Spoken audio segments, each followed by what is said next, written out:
Hey everybody, Jancy. Denise Richards and the lovely Lulu. Lulu. Welcome back to another All Things Home. It's a wonderful day. It is. What day is it, John? It's the Thursday, August 17th. 17th, which is a great day. And here we have a couple different things we're going to talk about today. Today is National Black Cat Day. Ooh. Yeah, I'll see if I can find a picture and post it of our black cat, because we have a black cat. You Did do? you know? Yeah, Magic. Oh, well, that makes sense. I thought that should only happen on Halloween. I thought that's kind of part of the Halloween. It probably is. And Are it's you August. superstitious of black cats? Some people have that No. superstition. But some people are terrified. My mom. Ooh. And she's not even like well, I guess she is superstitious on a lot of things. Don't go under ladders and that type of stuff. Mirrors. I don't go under ladders because I'm afraid I'll trip or something and pull the whole thing down and I end up in the hospital and it would be a worst case scenario. Amen to that. So National Black Cat Day. If you have a black cat, Fabulous. pet it. I don't know what you do with black cats. Pet it. Our cat isn't the friendliest. Yeah. I don't know. It's a cat. What else? A National Non-for-Profit Day. Well, that's always good. It is good because in our news at the end of our thing today, our local connections, we're going to connect everybody. If you stick around till the end, we're going to connect you with somebody who is in non-for-profit here in Southwest Florida, right. and you need to know this guy and his company. That's it's fantastic. That's right. He So is stick around. our big non-for-profit in the network. Yep. And it's also Thrift Shop Day, which is interesting because it's a non-for-profit. our non-for-profit is kind of a thrift place as Yes, well, which is it cool. We're going is. to hammer on all those things. Anyways, welcome back to another All Things Home, where we talk about all things in and around the home. And today, I just want to highlight last week, we talked about Floridians, and we talked about Floridians, specifically you and I, whether or not we leave when hurricanes come. It was a really, really good episode. Two reallys. And 25% of Floridians do not leave the state, which is interesting. When evacuation orders, I say orders, are they orders? Demands? They are requirements? orders. Sometimes they're recommendations, but then they're orders, and they go door to door and tell you to leave. Door to door, they go around and then sirens and they get out of your homes. Yeah. Not fun. Not fun, but we don't ever obey those. I won't wait for that again. But really? you've got to watch last week's episode Watch to last see. week. Okay, and see why 25% of people do ignore those evacuation warnings. Today's episode, very interesting. I saw this come across my desk earlier. This article talks about homes in high opportunity areas. Now, first of all, I don't know that I've heard that term before, high opportunity areas, so I didn't know what it meant. What does that mean? Well, I'm going to tell you. I'm glad you right. asked. High opportunity areas, based on what this article talks about, is areas where there's opportunities for homeowners that aren't in other areas, okay? High opportunities. So what type of opportunities are they talking about? Okay, that's what we want to get into. Okay. So one area that makes a town or a city that has certain portions of it a higher opportunity than others is schools. Okay. You're in an interesting school zone, Agreed. like Naples area. We've got a lot of high schools.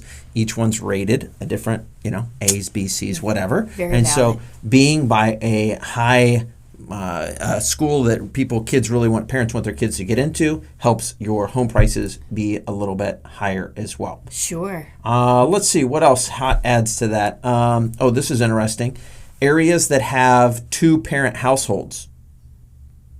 So if an area has two-parent households, is a more high-opportunity area. Interesting. I wonder why that is. Do you think it's like... Maybe more income. I would think you got two parents, you have double the income. Well, you've heard of the dual income. Mm-hmm. Dual income, no kids is the acronym. Well, this is with kids probably, but anyways, but I'm sure some dual incomes don't have kids. Sure. So that adds to that part as well too. And stability, don't you think? Don't you think that adds to some sort of stability, that people won't be moving a lot, that it builds a good foundation for a community when there's, a two-parent household? Or is completely agree. No, I completely agree with that. Okay. The other thing too that I talk about here is in regards to networking or businesses around that area. If it's a high business area in regards to a level of business as well too, adds to the people that are around that area. Mm-hmm. And those things make sense. There's a few others, but those are the primary ones. One other I'll mention is a large number of college graduates. So the homeowners or the renters in that area have their degree level is higher than somebody who has a high school degree. Do you think that all plays into a price point for a particular area? Sure. I think their income is probably usually different, right? Sure. People who have more education typically have a higher income, I would say, on average. Yes. In theory. Yep.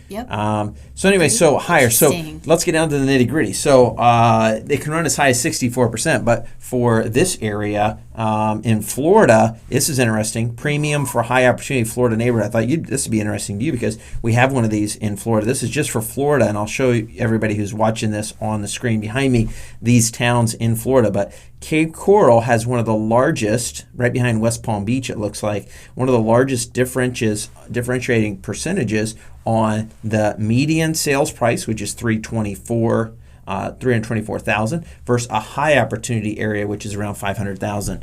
So we're talking about $175,000 difference between a high opportunity area in Cape Coral and more of your medium area. So that's a lot of room for growth. So believe it or not, my family, we moved here to Cape Coral in 1978.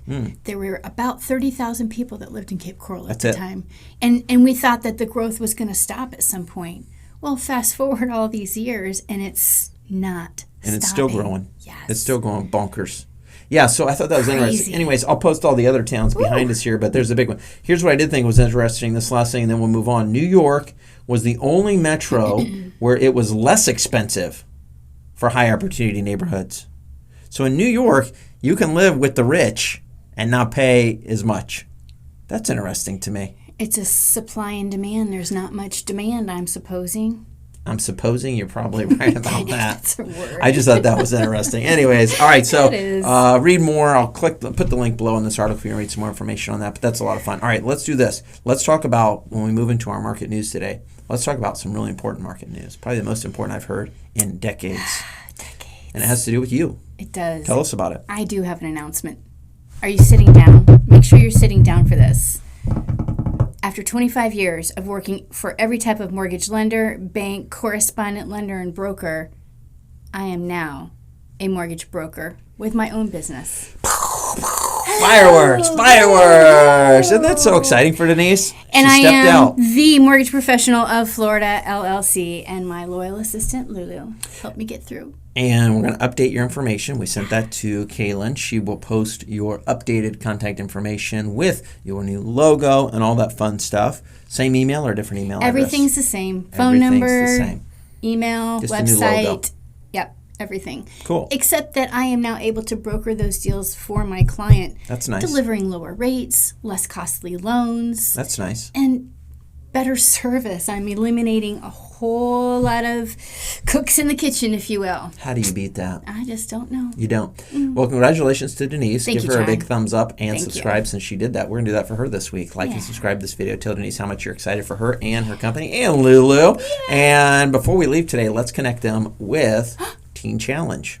Circle back to our nonprofit day. Circle back. Here's the end of the show. So we're going to talk a little bit about our non-for-profit day, and then we are going to celebrate Will Kitchen from Teen Challenge. The director of Teen Challenge. The director, yes. and he's up in the Fort Myers area. Now Teen Challenge, it's a little deceptive with the title because it's not just for teens anymore. No, it's for adults or teens that have life-controlling issues and that they need help with. Yeah. It's just a phenomenal organization. If you love to volunteer, they could use your help. If you're having some life-controlling issues, reach out to Will Kitchen. He's so easy to talk to, and he's so smart. He is so smart, and he's caring, he's compassionate. His wife is a wonderful gal as well, too. They're just a great team.